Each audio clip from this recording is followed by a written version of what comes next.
to talk to you about IBS, that's irritable bowel syndrome. It impacts people's lives in a very significant way. It's not just a reason for emotional turmoil, but it can also cause a lot of frustration, worry, anxiety, and a lot of depression. Let's first understand the ABCD of IBS. A stands for abdominal cramps and pains. B stands for all the bloating and distension. C is for constipation and D is for diarrhea.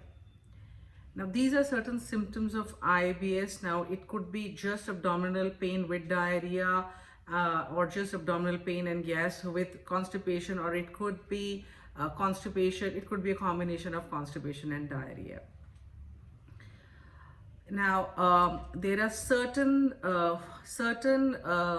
things that I've seen which have worked very well with a lot of clients, who have undergone IBS and have emerged successful. They've been able to put IBS behind them, and a few things that have worked for them are like, in the morning. Most of my clients, I gave them turmeric water. That's raw turmeric was used, where a bit of, say, about a half an inch piece of raw turmeric was grated in water. It was boiled, it was strained, and then the water was cooled, and then my clients were asked to sip it slowly. It worked very well because turmeric is anti-inflammatory, and it helped to heal the wall of the small intestine. Also, we can have peppermint tea. So peppermint tea, it is known to resolve the abdominal distension and gas. So one starts feeling better after having peppermint tea. Alternatively, you can also use peppermint oil, wherein you add some amount of peppermint oil to your green tea and have it slowly, say about half an hour or 40 minutes after a meal. So you can have just a few sips of it, and it takes care of all the bloating, the distension, and the gas. Now, the third thing which has worked very well with a lot of people who have had a constipation problem, as in IBS, is aloe vera juice, wherein 1/4 to half cup of aloe vera juice, when you have it thrice a day, especially if you're constipated, it has worked very well with a lot of people. Now, what basically we have to do is that, instead of just looking at how to resolve the symptoms, we have to try and work on the microbial gut health on the microbial health of our gut.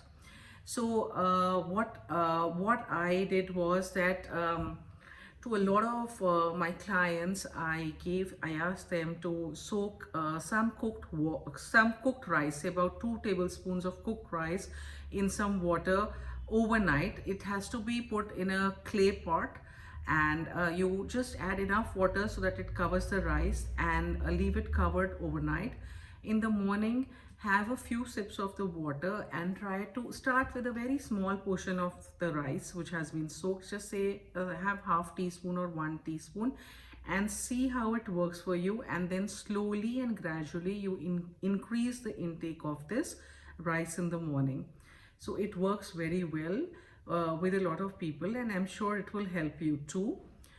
Also, what you can do is that you can make carrot kanji or a beetroot kanji, wherein you take, say, 3 or 4 beetroots or 3 or 4 carrots, and you slice them lengthwise. You take a jar, fill it with water, add 1 tablespoon of rock salt to it, and 1 tablespoon of crushed mustard seeds. In one jar you can add beetroot slices, and in the other you add carrot slices.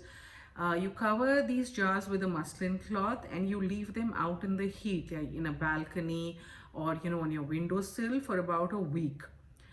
So in about a week, they get the fermentation process takes place, and after about a week this is ready. So say about half an hour before your meal, if you could just have a few sips of, alternate between carrot kanji and beetroot kanji, just have a few sips of it, and it works miraculously. And the carrot and the beetroot which have been soaked in it can be used as pickle along with your food. Also, for some people, I saw that if they use psyllium husk, that's isabgol, 1 teaspoon of isabgol dissolved in, say, 1 glass of water or half a glass of water. If it's had 20 minutes before a meal, it works very well. You can also have a banana before your meal. So some of these things have worked very well with a lot of people, and I hope they will work with you too. You can also have buttermilk. Till the time these IBS symptoms and till the time you start feeling better, it's advisable to cut off dairy completely and try to have gluten-free foods because they work very well in this condition.